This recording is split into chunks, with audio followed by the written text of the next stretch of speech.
Back in the year 1843, a man was born who, during his lifetime, was to have a profound effect on literally millions of people.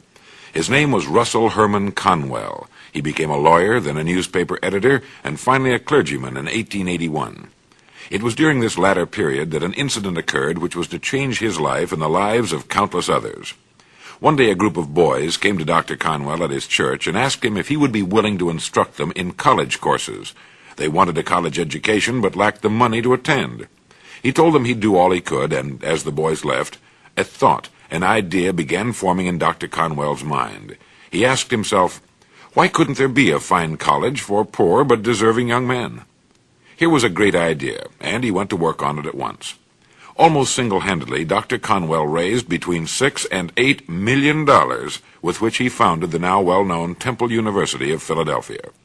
It was how he raised this money that I want to tell you about. He raised the money by giving lectures all over the country, more than 6,000 of them, and in each he told a story called Acres of Diamonds. This was a true story which had affected him very deeply, just as it affected his audiences. It was the story of a farmer who had settled in Africa. This farmer had heard the exciting stories of other African settlers who had made millions by discovering diamond mines. Realizing the African continent was rich in diamonds, the farmer could hardly wait to sell his farm and search for diamonds himself. He spent the rest of his life wandering the vast African continent, searching for the gleaming gems which brought such high prices on the markets of the world, but without success. Finally, in a sudden fit of despondency, broke and desperate as I remember the story, he threw himself into a river and drowned. During this time, the man who had bought his farm one day found a large and unusual stone in the stream which cut through the property. It turned out to be a great diamond of enormous value, and then he discovered that his farm was covered with them. It was to become one of the world's richest diamond mines. Now, the first farmer had owned literally acres of diamonds, but had sold them for practically nothing in order to look for them elsewhere. If he had only taken the time and study to know what diamonds looked like in their rough state, and had first thoroughly explored the land he had owned, he would have had the millions he sought, right on the land he had been living upon. What so profoundly affected Dr. Conwell and subsequently thousands of others was the obvious fact that each of us is, at this moment, standing in the middle of his own acres of diamonds. If we will only have the wisdom and patience to intelligently and effectively explore the work in which we are now engaged, we will usually find that it contains the riches we seek, whether they be financial or intangible or both.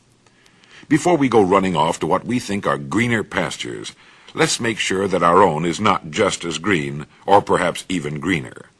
While we're looking at other pastures, other people are looking at ours. There's nothing more pitiful to my mind than the person who wastes his life running from one thing to another, like the first farmer, forever looking for the pot of gold at the end of the rainbow, and never staying with one thing long enough to find it. For no matter what your goal may be, the road to it can be found somewhere in the work in which you now find yourself. It wasn't until he was completely paralyzed, for example, and was forced to reach into the resources of his mind, that a Wisconsin farmer got the idea of producing exceptionally good meat products on his farm, and one of the country's largest meat-packing companies was born. His farm contained acres of diamonds, too. He had just never seen them before. A paper salesman found a dirty drinking glass in his hotel room, and gave his company the idea of manufacturing paper cups, an idea that solved his financial problems for life.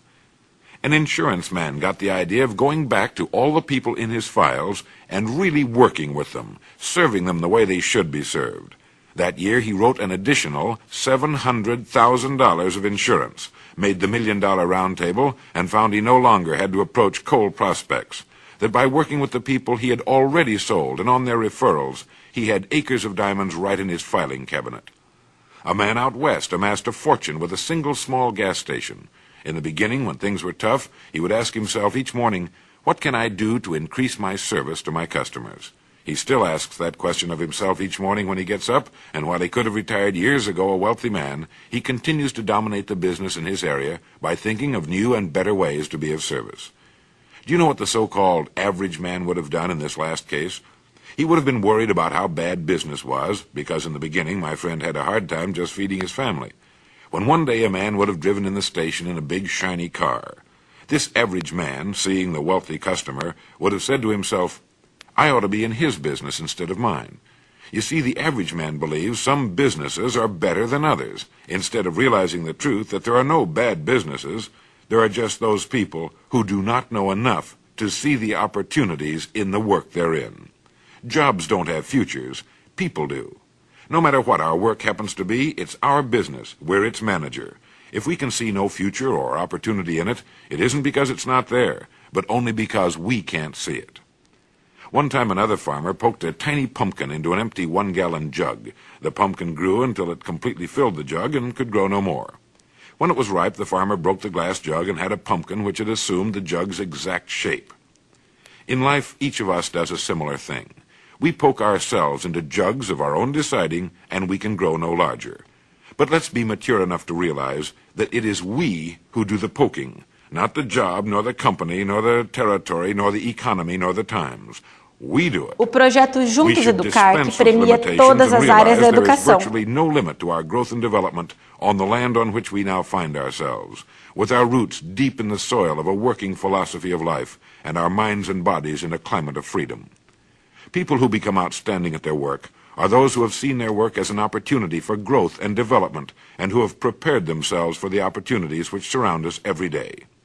It was Matthews who wrote, "Unless a man has trained himself for his chance, the chance will only make him ridiculous. A great occasion is worth to a man exactly what his preparation enables him to make of it." Preparation is the key. It is becoming so good, so competent at what we're now doing, we'll actually force the opportunities we seek to come our way, as come our way they will.